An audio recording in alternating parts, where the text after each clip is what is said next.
Hello students, कैसे हैं आप सभी। उम्मीद करता हूं कि आप बेहतर होंगे और पढ़ाई के लिए 100% एफर्ट लगा रहे होंगे। मैं एजुकेटर नसीर अहमद स्वागत करता हूं आप सभी का आपके अपने चैनल नसीर एकेडमी में। स्टूडेंट्स, डेली बेसिस पे शाम 7 बजे क्लास चलती है, आप जुड़ना ना भूलें।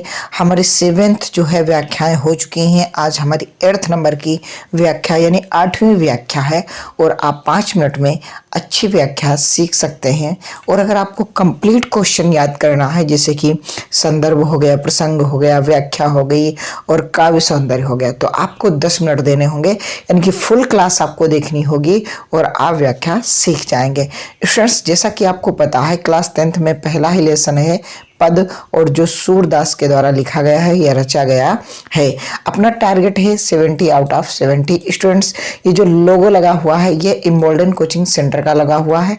ये अपना एक और चैनल है जहां आपको कॉम्पिटिटिव क्लासेस मिलती हैं, जैसे UPP, UPSI, SSC, SSC GD, ठीक है, रेलवे जैसे एग्जामों के लिए वहां पास क्लासें चलती हैं। तो आप उन क्लासों को देखना चाहते हैं तो आप चैनल को ज़रूर सब्सक्राइब कर लें।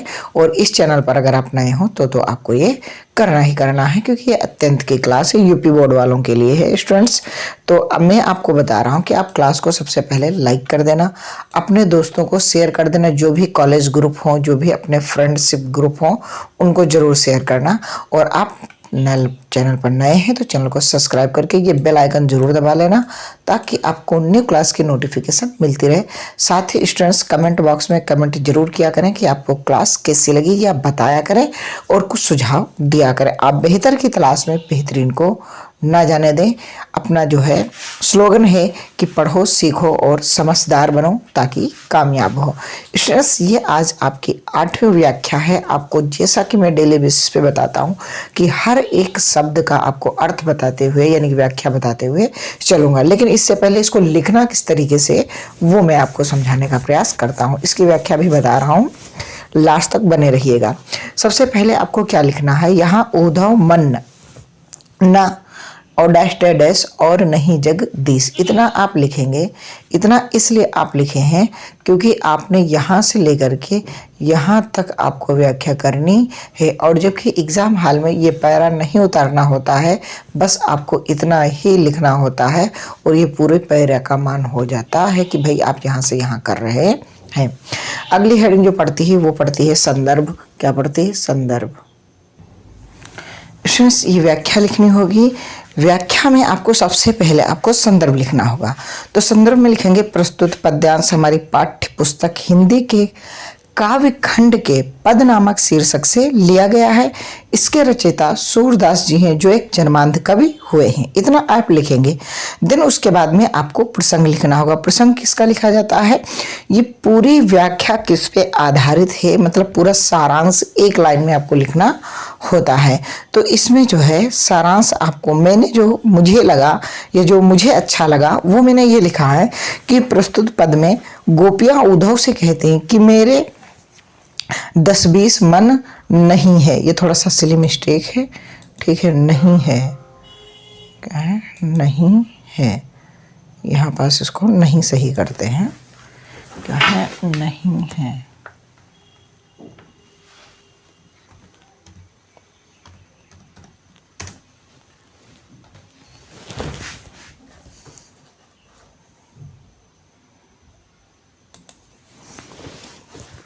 क्या नहीं है, यानी कि उद्धव से कह रही गोपियाँ कि हमारे पास मन जो है वो 10-20 नहीं है, ये बात कहती हुई निकलती हैं। इसके बाद में आपको ये व्याख्या लिखनी होगी। ये व्याख्या मैंने बता रखी है आपको, लेकिन मैं आपको एक एक अर्थ बताता हुआ चलूँगा। ये मैंने यहाँ लिख दी, वो बात अलग है, लेकिन जब आप एक एक लाइन की व्याख्या समझेंगे तो आपको ज़्यादा समझ में आएगा। काव्यगत सौंदर्य आपको लिखना होगा। ये उसमें पद गेय है, रस श्रृंगार है, अनुप्रास और उपमा आपका अलंकार है, और ब्रज उनकी भाषा है, किसकी? सूरदास की। तो आइए शुरू करते हैं। क्या है, उठाते हैं, एक एक लाइन का अर्थ समझाने का प्रयास करते हैं। उद्धव मन न भये 10-20। सूरदास जी इन पंक्तियों में या इस पद में कह रहे हैं या बता रहे हैं कि ब्रज की गोपियाँ कह रही हैं उद्धव से कि हे उद्धव, हमारे पास मन 10-20 नहीं है, हमारे पास एक ही मन है जो श्री कृष्ण की ही आराधना करता है और किसी की नहीं करता है और किसी को दिल में बसाया नहीं है। एक मन है, बस हमारे पास 10-20 मन नहीं है।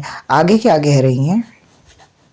कह रही हैं कि एक हो सो गयो श्याम के संग।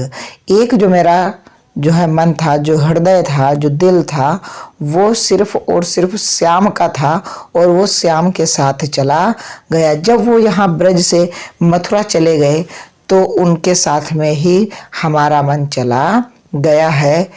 कौ आराध्य ईश, उनके सिवा और मैं किसी की आराधना नहीं कर सकता, नहीं कर सकती, क्योंकि वही मेरे जगदीश हैं, वही मेरे ईश्वर हैं और कोई मेरा नहीं है। मैं किसी और की आराधना नहीं कर सकता हूँ, मैं किसी और की आराधना नहीं कर सकती हूँ। वहाँ के गोपी और गोपियाँ बोल रही है ऐसा कि उद्धव से कह रही हैं कि जब श्री कृष्ण यहाँ से चले गए हैं तो मेरा मन ऐसा हो गया है कि इंद्रिय शिथिल, यानी कि हमारी जो इंद्रियां हैं, इंद्रियां 5 होती हैं। कौन होती हैं? आँख, नाक, कान, मुंह, है ना, यानी जबान। इन सारी चीज़ों और को जो है क्या हो गया है, हमारी इंद्रियां काम करना बंद कर दिए हैं।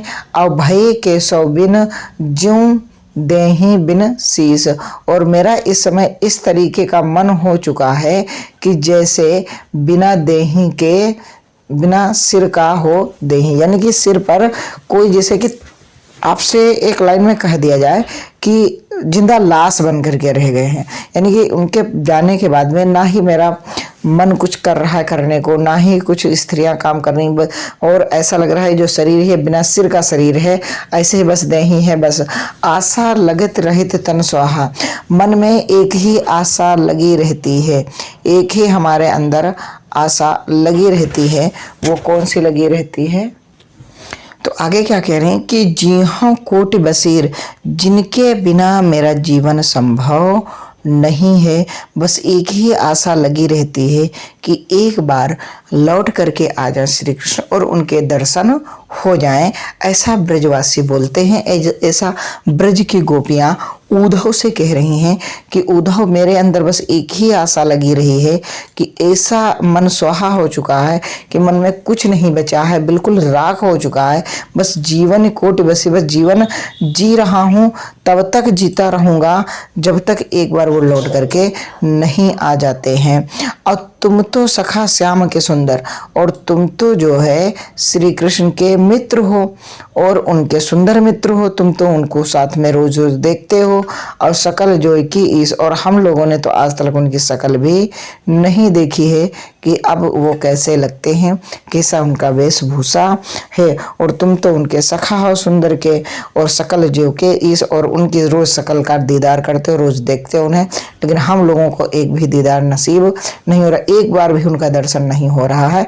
अगर एक बार दर्शन हो जाए तो हमारा जीवन धन्य हो जाए, वो वापस आ जाए, यही अंदर आग लगी रहती है। और सूरदास कहते हैं, सूर हमारे नंद नंदन बिन और नहीं जगदीश। सूरदास जी कहते हैं, ब्रजवासी कहते हैं कि हमारे नंद के, यानी नंद बाबा के जो नंदन हैं, जो प्यारे हैं श्री कृष्ण जी, उनके अलावा मेरा कोई जगदीश नहीं, कोई मेरा ईश्वर नहीं है। मैं आराधना करूँगा तो सिर्फ और सिर्फ श्री कृष्ण की, और किसी की नहीं करूँगा। ये इसकी व्याख्या है जो मैंने आपको बताई। अगर एक बार में नहीं समझ में आया है तो अलग एक बार फिर से जो है क्या करना, आपको ये क्लास देख लेनी है रिपीट करके, फिर आपको ये लिखना है, फिर आपको संदर्भ मैंने बताया था, प्रसंग बताया था, फिर आपको ये व्याख्या बताई थी। अगर आपको वहाँ से शब्द नहीं अच्छे लगे हैं, नहीं समझ में आए, तो किताबी भाषा ये है कि गोपियाँ उद्धव से कहती हैं, उद्धव, हमारे मन 10-20 नहीं है, सभी की तरह मेरे पास भी एक ही मन था, वह श्री कृष्ण के साथ चला गया। ठीक, चला गया। अतः मन के बिना तुम्हारे बताए गए निर्गुण भक्ति की आराधना कैसे करें, कि बिना मन के हम कैसे किसी की आराधना करें, बिना मन के कहाँ हो सकता है, अर्थात बिना मन के बाह्य की आराधना संभव नहीं है, क्योंकि मन अगर नहीं लग रहा है तो आराधना बेकार है, कहीं भी मन नहीं लगेगा। श्री कृष्ण के बिना हमारी सारी इंद्रियां निष्क्रिय हो गई, यानी काम करना बंद कर दिया है, और हमारी दशा बिना सिर के प्राण जैसी हो गई है, यानी कि हमारी जो देही वो बिना सिर के जैसी हो गई है, और हम कृष्ण के बिना मृत हो गए हैं। जीवन के लक्षण के रूप में हमारी सांस केवल इस आशा में चल रही है कि कृष्ण मथुरा से लौट आएंगे और हमें उनके दर्शन प्राप्त हो जाएंगे। श्री कृष्ण के लौटने की आशा के सहारे तो हम करोड़ों वर्ष जीवित रह सकते हैं। गोपियां उद्धव से कहती हैं कि हे उद्धव, तुम तो कृष्ण के अभिन्न मित्र हो और संपूर्ण योग्य विद्या तथा मिलन के उपकारों को ज्ञाता हो। यदि तुम चाहो तो हमारा योग यानी मिलन अवश्य करा सकते हो। सूरदास जी कहते हैं कि गोपियां उद्धव से कह रही हैं कि हम तुम्हें यह स्पष्ट बता देना चाहती हैं कि नंद जी के पुत्र श्री कृष्ण को छोड़कर हमारा कोई आराध्य नहीं है। हम तो उन्हीं की परम उपासिका हैं। ये उसकी व्याख्या है। अगर चाहें तो ये लिख लें, और चाहे जो मैंने अपनी भाषा में बताया था आप वैसे लिख लें। थोड़ा बढ़ा चढ़ा करके लिखेंगे, अच्छी व्याख्या होगी, बेहतरीन होगी, ठीक है। और ये आपको काफ़ी सुंदर लिखना होगा। तो अब आप बताना कि क्लास कैसी लगी। आप कमेंट बॉक्स में कमेंट करके ज़रूर बताना कि आपको क्लास कैसी लगी है। लाइक कर देना, अपने दोस्तों को शेयर कर देना। नए हो तो चैनल को सब्सक्राइब करके ये बेल आइकन जरूर प्रेस कर लेना, ताकि न्यू क्लास की नोटिफिकेशन मिलती रहे। और कमेंट में आपको बताना है कि आपको क्लास कैसी लगी और किस सब्जेक्ट की क्लास आप चाहते हैं। आप नसीर एकेडमी से क्या उम्मीद रखते हैं, ये ज़रूर एक बार कमेंट बॉक्स में करना कमेंट।